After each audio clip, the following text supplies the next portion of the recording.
नमस्कार, बहुत स्वागत है आपका खबर दोपहर में और मैं हूं आपके साथ नवजीत कौर। चलिए इसी के साथ शुरुआत करेंगे बुलेटिन की बड़ी खबरों के साथ। तो आपको बता दें कि बड़ी खबर आ रही है जहां पर जज के आवाज पर हत्या के आरोपी की पेशी है। रामगोपाल की पत्नी ने कहा इंसाफ नहीं हुआ है। तो बड़ी खबर आपको बता रहे हैं, गिरिराज बोले अखिलेश के डीएनए में हिंदू विरोध। बहराइच हिंसा का शुक्रवार को छठवां दिन है। एनकाउंटर में घायल सरफराज और तालिम का मेडिकल कॉलेज में इलाज चल रहा है। हॉस्पिटल के बाहर आरएएफ का पहरा लगाया गया है। जिला मुख्यालय पर जगह जगह फोर्स और फायर ब्रिगेड तैनात की गई है। सुबह 10:30 बजे पुलिस मेडिकल कॉलेज से दोनों आरोपियों को ले जाकर जज के आवास पर पेश किया गया है। शुक्रवार सुबह महाराजगंज बाजार में कुछ दुकानें खुलवाई गई। पुलिस और प्रशासन हालत को सामान्य करने में जुटे हुए हैं। वहीं केंद्रीय मंत्री गिरिराज सिंह ने कहा अखिलेश यादव ने बहराइच मामले में एक शब्द नहीं बोला। उनको मुस्लिम वोट चाहिए, उनके डीएनए में हिंदू विरोध है। तो यहाँ पर आप लगातार देखते हुए नजर आ रहा है कि आरोप प्रत्यारोप का दौर भी जो है चल रहा है। गिरिराज बोले अखिलेश के डीएनए में जज के आवास पर हत्या के आरोपी की पेशी। रामगोपाल की पत्नी ने कहा इंसाफ नहीं मिला है। गिरिराज बोले अखिलेश के डीएनए में हिंदू विरोध है। तो लगातार देखा जा रहा है कि आरोप प्रत्यारोप का दौर भी लगातार जारी है। बहराइच हिंसा शुक्रवार को छठवां दिन है। वहीं एनकाउंटर में घायल सरफराज और तालिम का मेडिकल कॉलेज में इलाज चल रहा है। हॉस्पिटल के बाहर आरएएफ का पहरा भी लगाया गया है। जिला मुख्यालय पर जगह जगह फोर्स और फायर ब्रिगेड तैनात की गई है। अगर बात कर ली जाए तो बता दें कि सुबह 10:30 बजे पुलिस मेडिकल कॉलेज से दोनों आरोपियों को ले जाकर जज के आवास पर पेश किया गया। और शुक्रवार सुबह महाराजगंज बाजार में कुछ दुकानें खुलवाई गई। पुलिस और प्रशासन हालत को सामान्य करने में जुटे हुए हैं। वहीं अगर बात कर ली जाए, केंद्रीय मंत्री गिरिराज सिंह ने कहा है कि अखिलेश यादव ने बहराइच मामले में एक शब्द भी नहीं बोला है। उनको मुस्लिम वोट चाहिए, उनके डीएनए में हिंदू विरोध है।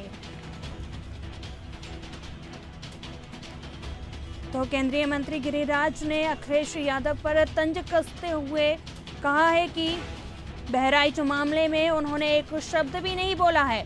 उनको मुस्लिम वोट चाहिए है और उनके डीएनए में हिंदू विरोध है। जज के आवास पर आपको बता दें कि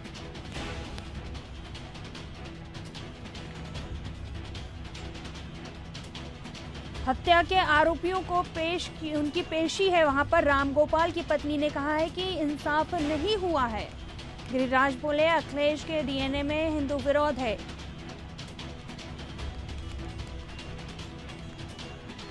तो बहराइच मामले पर जज के आवास पर हत्या के आरोपियों की पेशी है। रामगोपाल की पत्नी ने कहा है कि इंसाफ नहीं हुआ है। गिरिराज बोले अखिलेश के डीएनए में हिंदू विरोध है। आपको बता दें कि बहराइच हिंसा का शुक्रवार को छठवां दिन है।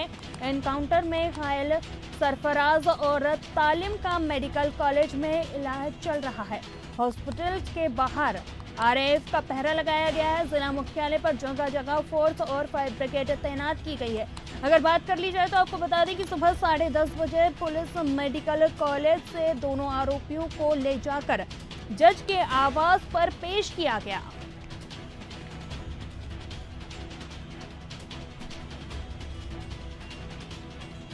तो बड़ी खबर आपको बता रहे हैं, जज के आवास पर हत्या के आरोपी की पेशी है।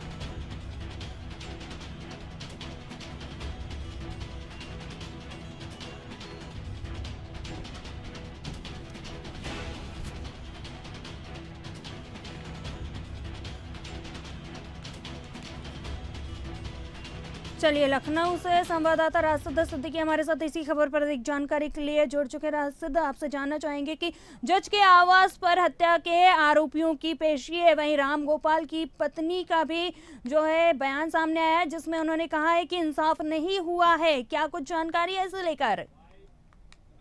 देखिए बिल्कुल नवजीत, क्योंकि लगातार जिस तरह से देखिए अब उत्तर प्रदेश पुलिस के ऊपर जो सवालिया निशान उठ रहे हैं, वो आरोपी पक्ष की तरफ से भी हो और चाहे वो वादी पक्ष की तरफ से, दोनों तरफ से लगातार गंभीर आरोप उठ रहे हैं। क्योंकि कहीं ना कहीं गोपाल मिश्रा की पत्नी ने जिस तरह से जो पुलिस के ऊपर आरोप लगा दिया, क्योंकि कहीं ना कहीं से देखिए शुरू से जो बयान आ रहा था गोपाल मिश्रा की पत्नी की कि आरोपियों को एनकाउंटर किया जाए, उनको भी मार गिराया जाए, और वहीं अगर दूसरी तरफ हम जो है आरोपी पक्ष की हम पीड़ित परिजनों की बात करें तो उनकी बहन का भी एक बयान आया था। उन्होंने कहा था कि कहीं ना कहीं से पुलिस जिस तरह से हमारे पति को, हमारे भाई को, हमारे फादर को मारना चाहती है, लगातार पुलिस उनको हिरासत में ले गई है एक दिन पहले ही, उसके बाद जिस तरह से एनकाउंटर हुआ। और कहीं ना कहीं देखिए नवजीत, विपक्ष भी लगातार सरकार पे हमलावार है।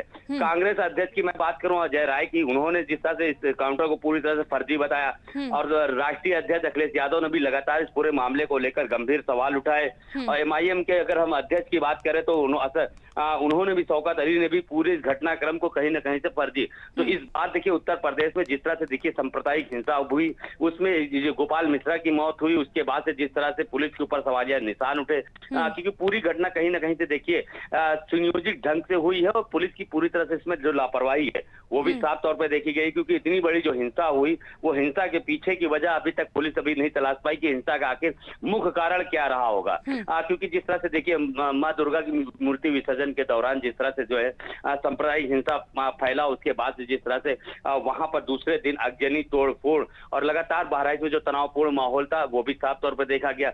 और ऐसे में अगर हम बात करें हम सत्ता दल की भारतीय जनता पार्टी की तो इसमें जिसके कैबिनेट मंत्री हैं ओम प्रकाश राजभर, उनका भी एक विवादित बयान रहा हो कि आरोपियों को जो है या तो ऊपर पहुंचना है या तो जमीन में गाड़ना है। और बात करें अगर हम भारतीय जनता पार्टी विधायक की सलम त्रिपाठी जिस तरह से सांप्रदायिक सौहार्द बिगाड़ने वाले जो एक्ट पर पोस्ट कर रहे हैं, वो कहीं ना कहीं एक विवादित आ रहा है। तो कहीं ना कहीं देखिए साफ तौर पर देखा गया है जिस तरह से राजनीतिक पार्टियां कहीं ना कहीं से इस तनावपूर्ण माहौल को और तनाव बनाना चाहते हैं, इस पर भी राजनीति भी तेज हो गई है लगातार।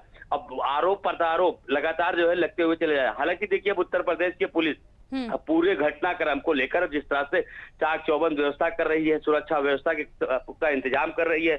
जो आरोप जिनको गोली लगी है उनको न्यायिक हिरासत में 14 दिन का उनको रिमांड भी मिल गया है। जिस अस्पताल में भर्ती थे जिनको गोली लगी थी, वहां पर पुलिस की जो व्यवस्था है वो चाक चौबंद कर दी गई थी किसी भी प्रकार का। क्योंकि आज फ्राइडे का दिन है, तो ऐसे में जो नमाज मस्जिदों के बाहर भी जो है फोर्स तैनात कर दी गई थी, किसी प्रकार की कोई हिंसा की तस्वीरें साफ तौर पर निकल कर सामने ना आए। तो हालांकि देखिए अब कहीं ना कहीं से पुलिस जिस तरह से सजग है, अगर यही पहले कर दी होती तो शायद इतना बड़ा जो दंगा हुआ है वो ना हो पाता। जी नौजीत। बिल्कुल राशिद, तो जिस तरीके से आपने अभी यहाँ पर बताया कि सत्ता पक्ष और विपक्ष एक दूसरे पर हमलावर होते हैं नजर आ रहे हैं, और इस पूरे मामले को लेकर कहीं ना कहीं उत्तर प्रदेश में राजनीति भी देखने को मिल रही है। वही अगर बात कर ली जाए, केंद्रीय मंत्री गिरिराज सिंह ने भी जो है पलटवार किया है और अखिलेश यादव पर बड़ा हमला बोला है। उन्होंने कहा है कि बहराइच मामले में एक शब्द भी नहीं बोला है उन्होंने, क्योंकि उन्हें मुस्लिम वोट चाहिए, उनके डीएनए में हिंदू विरोध है। इस तरीके के लगातार आरोप निकलकर सामने आते हुए नजर आ रहे हैं। और जिस तरीके से अभी देखा जा रहा है कि जज के आवास पर पेशी है उनकी, तो उसके लिए क्या कुछ व्यवस्थाएं की गई हैं? देखिए बिल्कुल, अगर हम पेशी की बात करें तो लगातार जिस तरह से देखिए अगर पीएससी वहां पर तैनात कर दी गई है, पैरामिलिट्री फोर्स भी वहां पर पहले से मौजूद है, लगातार उनकी जो है अभिरक्षा में पीएससी होगी। और उसके तो बयान आया है वो भी कहीं ना कहीं देखने वाली बात होगी। और जिस तरह से देखिए नवजीत, अगर हम बात करें उत्तर प्रदेश की राजनीति की, तो उत्तर प्रदेश की राजनीति ही इस समय जो है लगातार सांप्रदायिक हिंसा बढ़ावा देने के काम आ रही है, चाहे वो सत्ता की तरफ से हो चाहे विपक्ष की तरफ हो। देखिए जिस तरह से मुख्यमंत्री योगी आदित्यनाथ जी का एक बयान था कि बटोगे तो कटोगे के नारा को लेकर जिस तरह से अब राजनीति वो बढ़ गई है। क्योंकि देखिए जिस तरह से देखिए अगर आप बहराइच की हम बात करें, जिस तरह से लगातार विपक्ष जो हमलावार है, जिस तरह से वहां पर जो जिस तरह से देखिए जो जिनका एनकाउंटर हुआ वो परिवार भी कहीं ना कहीं से एक समुदाय के लोग, विशेष समुदाय के लोग के ऊपर जिस तरह से कार्रवाई हो रही है, उसको लेकर जिस तरह से जो राजनीति है वो कहीं ना कहीं से तेज हो गई है। अगर हम बात करें देखिए सलम त्रिपाठी पूर्व पत्रकार रहे हैं और भारतीय जनता पार्टी से विधायक, लगातार उनके एक्स पर भड़काऊ पोस्ट हो रहे हैं। उन्होंने मुसलमानों को लेकर जिस तरह से उन्होंने पोस्ट किया, जिन्होंने पत्रकारों के ऊपर गंभीर सवाल उठाए, तो इस तरह का पोस्ट कहीं ना कहीं सांप्रदायिक हिंसा को बढ़ावा दे रहा है। हालांकि देखिए जिस तरह से पोस्टमार्टम रिपोर्ट जब आई थी, जिस तरह से फेक पोस्टमार्टम रिपोर्ट के आधार पर सांप्रदायिक माहौल खराब करने का प्रयास किया, कई टीवी चैनलों ने भी इस खबर को प्रमुखता से चलाया क्योंकि पोस्टमार्टम में नाखून उखाड़ने की बात रही हो, चाहे वो करंट लगाने की बात रही हो। हालांकि देखिए बहराइच पुलिस ने इसको निकल कर स्पष्ट दिया कि ये पूरी भ्रमित खबर है और इस तरह की पोस्ट पर बिल्कुल ध्यान न दे, लेकिन कोई कार्रवाई होते हुए नहीं दिख रही। हाँ, पुलिस ने देखिए कहीं ना कहीं से देखिए एनकाउंटर कर जिस तरह से मुख्यमंत्री योगी आदित्यनाथ को खुश किया, जिस तरह से एक पक्षी कार्रवाई का आरोप लग रहा है पुलिस के ऊपर, क्योंकि वो एक बड़ा सवालिया निशान उठता है। क्योंकि देखिए अगर हम बात करें जिस तरह से गोपाल मिश्रा की पत्नी की, तो गोपाल मिश्रा की पत्नी ने जब मुख्यमंत्री योगी आदित्यनाथ से मिली थी, उसके बाद जो उनको मुआवजा राशि की बात रही हो, चाहे उनकी नौकरी की बात रही हो, और उसके बाद जिस तरह से एक आश्वासन उन्होंने मुख्यमंत्री से उन्होंने एक अपील की थी कि उनका भी जो है एनकाउंटर होना चाहिए, उनको मार गिराना चाहिए। लेकिन इस सब चीजों से तो ये लगता है जैसे कि अगर मंत्री जो है की बात करें, जिस तरह से जो है सुभाषपा के जो मंत्री है उनका जो बयान आप सुन लीजिए, उनका बयान भी कहीं ना कहीं से देखिए एक निंदनीय बयान है। क्योंकि जाहिर सी बात है अगर असलाहा लेकर या एनकाउंटर से ही अगर ये फैसले होने हैं तो कोर्ट का फैसला तो कोई मायने नहीं रखता। इस तरह के जो तमाम आरोप है, एमआईएम के जो अध्यक्ष हैं उन्होंने साफ तौर पे कहा कि अगर जो है इंसाफ बंदूक से ही होना है तो भी कोर्ट की क्या जरूरत है। तो इस तरह के सवाल जो है वो लगातार उत्तर प्रदेश के पुलिस के ऊपर उठ रहे हैं। पुलिस की नाकामी छिपाने के लिए जो इस तरह का जो घटनाक्रम को अंजाम दिया जा रहा है वो साफ तौर पर देखी जा रही है। और जो स्थिति उत्तर प्रदेश में जो तनावपूर्ण बनी हुई है, कहीं ना कहीं से वो देखिए साफ तौर पर देखिए नवजीत उत्तर प्रदेश में दिखाई दे रही है।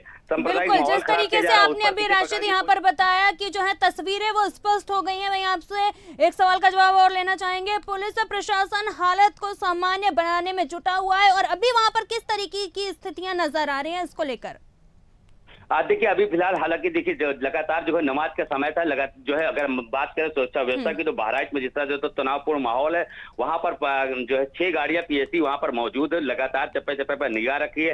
पुलिस के बड़े अधिकारी, लखनऊ से भी कुछ बड़े अधिकारी वहां पर गए हैं, लगातार पूरे माहौल को शांतिपूर्ण बनाए रखने का पूरा सफल प्रयास कर रहे हैं। क्योंकि देखिए लगातार देखिए डीजीपी मुख्यालय से प्रशांत कुमार ने इस पूरे मामले को लेकर वीडियो कॉन्फ्रेंसिंग के जरिए भी उन्होंने एक बैठक की और लगातार उन अधिकारियों को, बहराइच अधिकारियों के संपर्क में है। और ऐसे में गोरखपुर मंडल के अधिकारी रहे हो, चाहे आसपास के जिले के जो आईपीएस अधिकारी है वो वहां पर मौजूद है, तो लगातार वहां पर जो शांति व्यवस्था की बात की जा रही है लगातार बनाए रखे हैं। किसी भी प्रकार की कोई अप्रिय घटना घटने ना पाए, इसके लिए पुलिस ने पूरी चाक चौबंद व्यवस्था वहां पर बनाई रखी हुई है। चलिए, बिल्कुल आपका बहुत बहुत धन्यवाद खबर पर अपडेट देने के लिए। तो बड़ी खबर आपको बता रहे हैं, जज के आवास पर हत्या के आरोपी की पेशी है। रामगोपाल की पत्नी ने कहा है कि इंसाफ नहीं हुआ है और इसी बीच गिरिराज बोले अखिलेश के डीएनए में हिंदू विरोध है। बहराइच हिंसा का शुक्रवार को 6वां दिन है। एनकाउंटर में घायल, आपको बता दें कि घायलों का मेडिकल कॉलेज में इलाज चल रहा है। हॉस्पिटल के बाहर पहरा लगाया गया है। जिला मुख्यालय पर जगह जगह फोर्स तैनात है।